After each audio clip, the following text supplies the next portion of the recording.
Good morning class 4। आज हम chapter 6 को ही कंटिन्यू करेंगे बेटा, the coastal plains and island group. हमारी कंट्री में दो ग्रुप आइलैंड हैं। एक लक्षद्वीप है जो कि अरेबियन सी के साइड है, अरेबियन सी में लोकेटेड। आइलैंड का मतलब मैं आपको बता देती हूँ। आइलैंड का मतलब होता है एक ऐसी जमीन जो चारों तरफ से पानी से घिरी हुई है। ठीक है, ये देखिए, ये एग्जाम्पल, ये एक आइलैंड है और ये चारों तरफ वाटर से क्या है, कवर है, तो हम इसे क्या कहेंगे, आइलैंड कहेंगे। ऐसे सेम दो आइलैंड है हमारी कंट्री में, हमारी कंट्री का पार्ट है। लक्षद्वीप आइलैंड अरेबियन सी में है और Andaman and Nicobar Bay of Bengal.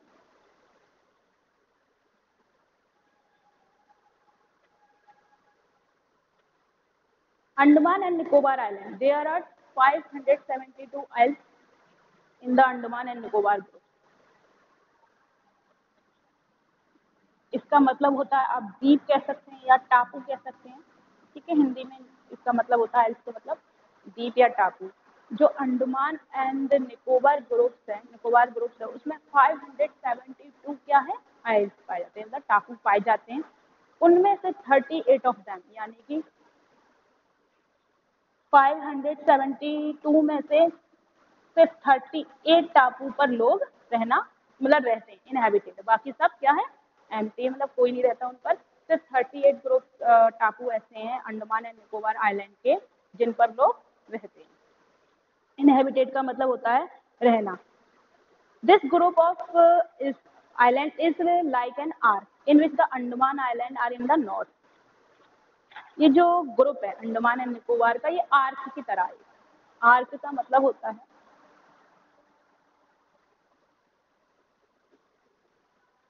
Arc कुछ इस तरीके से होता है। ठीक है, तो जो मतलब अंडमान है वो इसके नॉर्थ साइड है,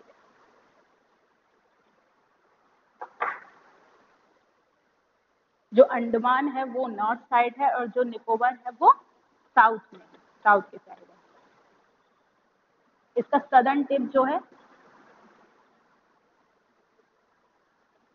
ये आर के शेप में है और नॉर्थ में इसके अंडमान पड़ता है और साउथ में इसके निकोबार आइलैंड पड़ता है। और इसकी जो सदर्न टिप है, सदर्न टिप का मतलब होता है एकदम, मतलब डॉट वाला, ये मतलब ये आप मान लीजिए ये सदर्न है इस तरीके से, और ये सदर्न टिप एकदम नीचे पार्ट है, जो बॉटम पार्ट है, वहां पर इंदिरा पॉइंट है।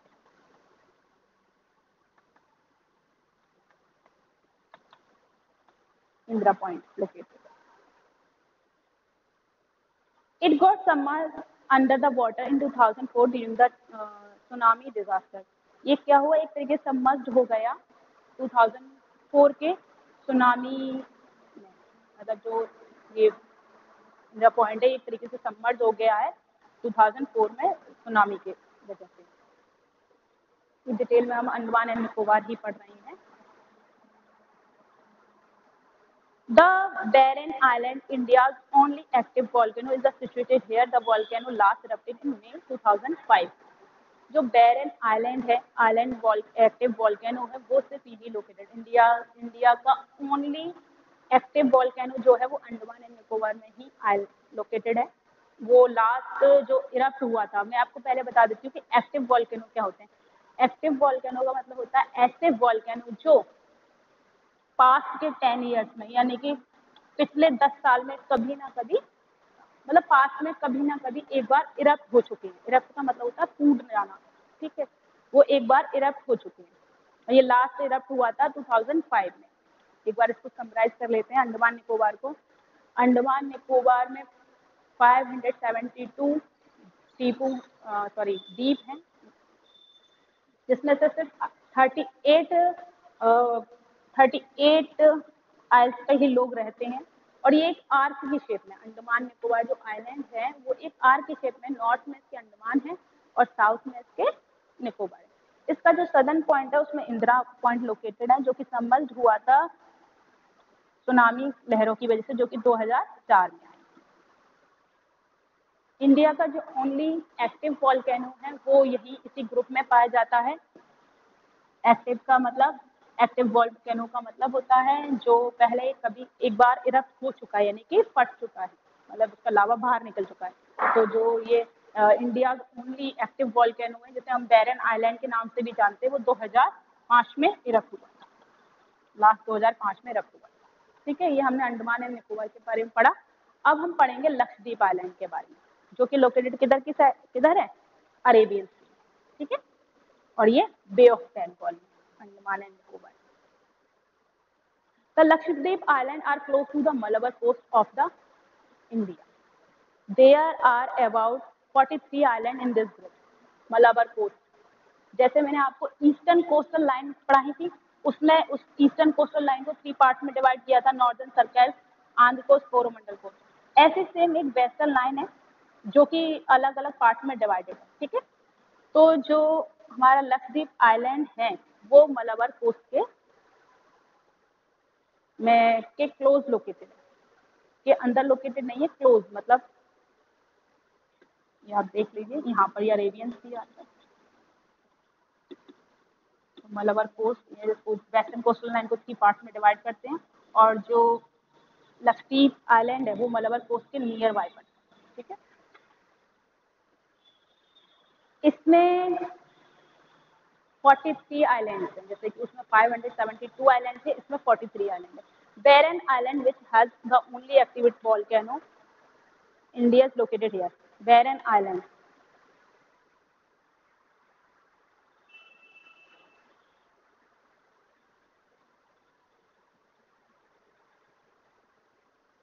बैरन आइलैंड जो इंडिया का, मैंने बताया कि वो लोकेटेड है, यहाँ पे भी लोकेटेड है। Many years ago when the British ruled over India, these islands are called काला पानी। जब बहुत साल पहले जब यहाँ पे ब्रिटिश राज करते थे, तो इस आइलैंड को, बैरन आइलैंड जो है लक्षद्वीप में लोकेटेड है, उसको काला पानी के नाम से भी जाना जाता था। और जो फ्रीडम फाइटर थे इंडिया के उनको यहाँ पर सेलुलर जेल में क्या किया जाता था, कैद करके रखा जाता था, which is an lodge in jail called cellular jail.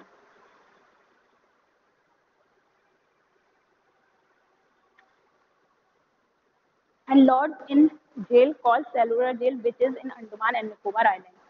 मतलब जो बैरन आइलैंड है उसको काला पानी के नाम से जानते थे ब्रिटिश के टाइम पर, और यहाँ पे लोगों को क्या किया जाता था, फ्रीडम फाइटर्स को भेजा जाता था, और बाद में उन्हें शिफ्ट कर दिया जाता था अंडमान निकोबार की सेलुलर जेल। ठीक है बेटा, ये आज आपका चैप्टर नंबर 6 कंप्लीट होता है, और आज हम करेंगे इस चैप्टर के हार्ड वर्क। अगर इसमें आपको कोई भी प्रॉब्लम है, किसी भी टॉपिक से रिलेटेड कोई डाउट है, तो आप व्हाट्सएप ग्रुप के थ्रू पूछ सकते हैं। ठीक है, अब हम इसके हार्ड वर्क करेंगे। हार्ड वर्क करने से पहले चैप्टर की बेटा एक बात आप हमेशा रिमेंबर करिएगा, मतलब याद रखिएगा कि आप चैप्टर नेम जरूर मेंशन करा दें जब भी कोई न्यू चैप्टर स्टार्ट करें। ओके,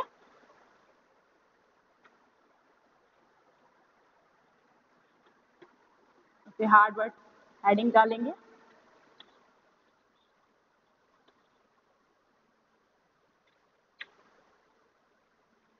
और नंबर भी डालेंगे साथ में। कोस्टल, सबसे फर्स्ट वाला है coastal, second widest,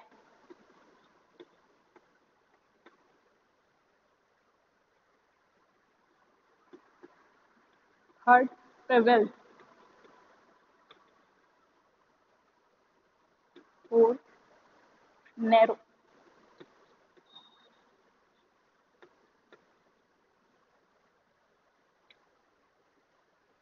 fifth one is lagoon,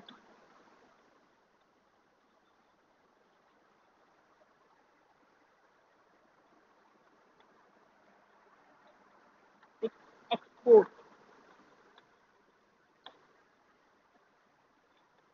seven harbour,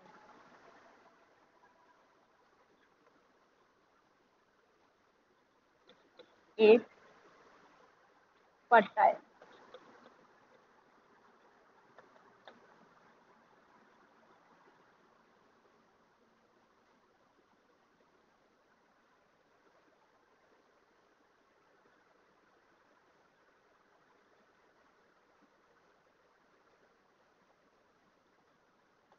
9 island.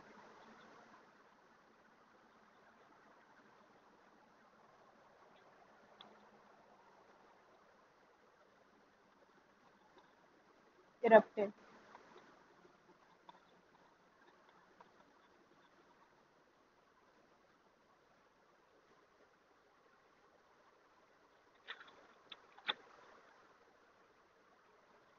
First आप 10 नोट कर लीजिए, फिर रिमेनिंग कराएंगे आपको।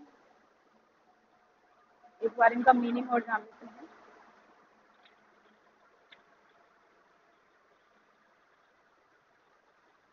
COASTAL, coastal. कोस्टल का मतलब होता है समुद्री, मतलब समुद्र, समुद्र के पास या तटीय आप कह सकते हैं। और समुद्र के पास जो भी चीज़ होती है उसे कोस्टल कहते हैं, समुद्र से दूसरी। ठीक है।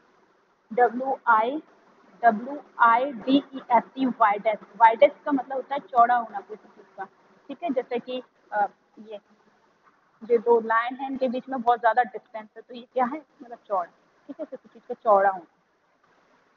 प्रेवेल्स, PREVAILS, प्रेवेल्स का मतलब होता है प्रचलित, फेमस, कोई चीज़ बहुत ज़्यादा फेमस हो उसे प्रेवेल्स कहते हैं।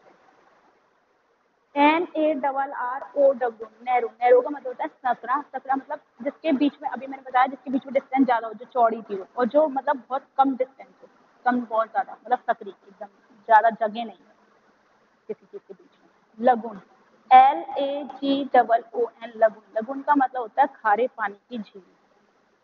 6, एक्सपोर्ट, EXPORT, एक्सपोर्ट। आप इसका प्रोनाउंस इसे ऐसे भी रीड कर सकते हैं। हमेशा जब भी कोई वर्ड रीड करें और बोलकर ही लिखें, हार्ड वर्ड्स को या किसी भी चीज़ को आप लिख रहे हैं तो बोलकर लिखें, क्योंकि बोलने से क्या होगा, आपकी जो रीडिंग स्किल है वो बहुत अच्छी हो जाएगी। EXX हो गया, PORT, पोर्ट, एक्सपोर्ट, इस तरीके से पढ़ें, है ना। Question, sorry, Harvard number 7, HAR, हार, DOUR, बर, हार बर। एक्सपोर्ट का मीनिंग आपको बताती थी। एक्सपोर्ट का मीनिंग होता है जब कोई कंट्री किसी दूसरी कंट्री को कोई चीज़ बेचती है, जैसे इंडिया से, अगर एग्जाम्पल के तौर पे इंडिया वीट किसी और कंट्री को सेल कर रही है, बाहर भेज रही है, उसे हम एक्सपोर्ट कहते हैं। ठीक है। हार्बर, हार्बर का मतलब होता है बंदरगाह, जहाँ पे वाटर शिप आते हैं, रुकते हैं। ठीक है। फर्टाइल, इसको भी ऐसे पढ़े, FER, फर, TILE, टाइल, फर्टाइल, इस तरीके से पढ़े। फर्टाइल का मतलब होता है उपजाऊ, मिट्टी जब बहुत ज्यादा उपजाऊ, है ना, मिट्टी की। इसको पढ़े आई लैंड। ठीक है, एस इसमें साइलेंट होता है, इसे आइसलैंड नहीं पढ़ेंगे। ठीक है, आइलैंड, ISLAND, आइलैंड, मतलब एक ऐसी जमीन जो चारों तरफ से पानी से घिरी हुई है। ERUPTED, पहले से पढ़े इरप्ट, फिर पढ़े टेड, इरप्टेड। इरप्टेड का मतलब मैंने बताया फूटना किसी चीज का। ठीक है। अब आप इन्हें नोट कर लीजिए, फिर जो रिमेनिंग रह गया उन्हें हम करेंगे।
अब बेटा हम नंबर 11 डाल के करेंगे। लॉर्ड,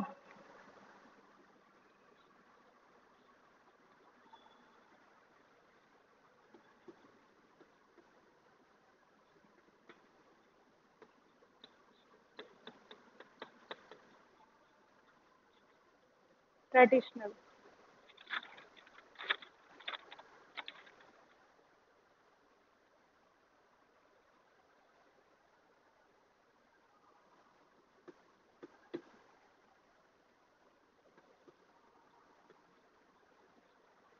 inhabited, 14 submerged,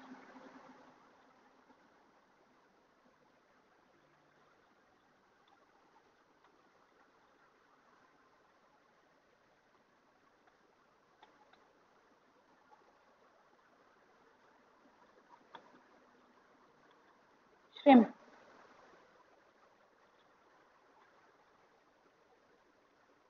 LODGED, लॉड्ज, लॉड्ज का मतलब होता है किसी चीज का दर्ज कराना, मतलब किसी चीज को कहीं भेजना, उसकी कहीं पे एंट्री कराना, दर्ज कराना, ठीक है।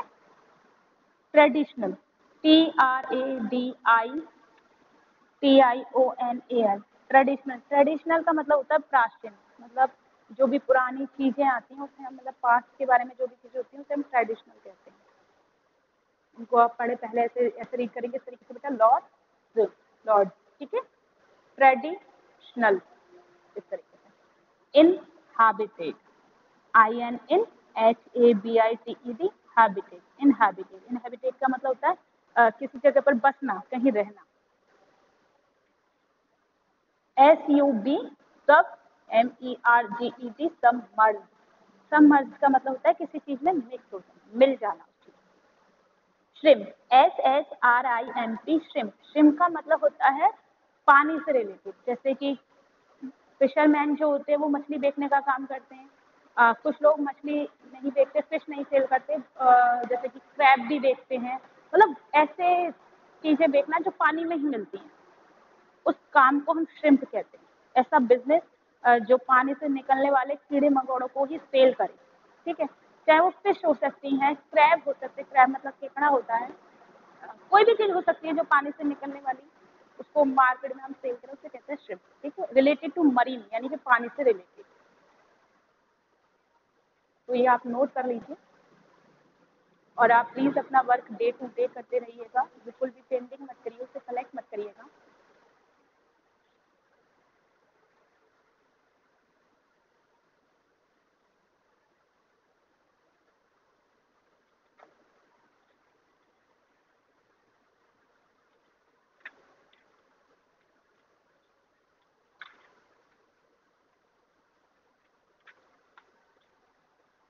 और बेटा प्लीज बार बार घर से बाहर मत निकलिएगा, बहुत ज़्यादा नेसेसरी हो तभी आप घर से बाहर निकलें। और जब भी घर से बाहर जाएं या हर हाफ एन आवर के बाद अपने हैंड वॉश करते रहें अच्छे से, और अच्छे से पढ़ें।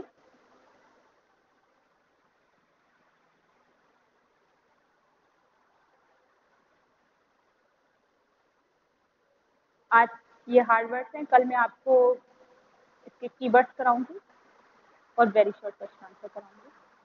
ये वर्क आप अपनी एसएसटी की नोटबुक में करें। एसएसटी की नोटबुक इंटरलीव वाली नोटबुक बनेगी, एक साइड पेज लाइनिंग होती है, एक साइड नहीं होती है, इस तरीके से, ठीक है। कोई भी एसएसटी की नोटबुक हिंदी की नोटबुक नहीं बनाएगा, इंटरलीव वाली नोटबुक बनाएगा, इंग्लिश की होनी चाहिए। और कोई भी वर्क के लिए रफ कॉपी या रफ रजिस्टर का यूज़ ना करें, स्कूल से कॉपी जो आपको प्रोवाइड होगा उसी में आप अपना काम करें, ओके। तो आज के लिए क्लास कोर्स इतना ही, कल हम पढ़ेंगे नेक्स्ट, इसके क्वेश्चन आंसर करेंगे और कीवर्ड करेंगे, ओके। Good morning class.